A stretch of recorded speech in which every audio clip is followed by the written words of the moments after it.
Wala na nga duda, hermanos, sa larangan ng suntukan si Manny Pacquiao lamang ang may hawak at nag-iisang Asyano na naging kampiyon sa magkakaibang 8 dibisyon.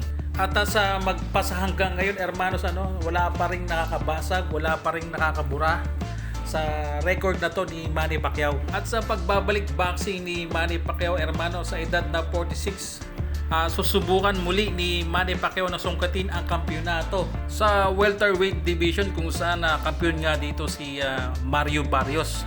Si Mario Barrios, hermanos, ang may hawak ng WBC title at may edad lamang na 30 years old at aktibo sa boxing.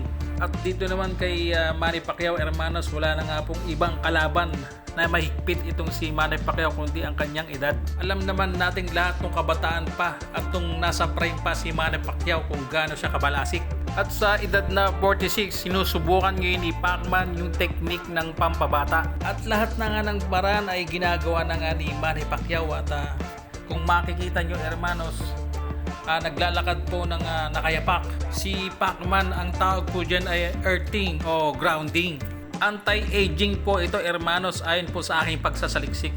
Kung ikaw ay maglalakad ng nakayapak sa kalupaan, nakakatulong daw po ito para mapabuti ang sirkulasyon ng dugo, nagpapahusay ng kalidad ng tulog, good for metabolism, at nagbibigay din daw ito ng suporta at magandang kalusugan para sa kalamnan at buto.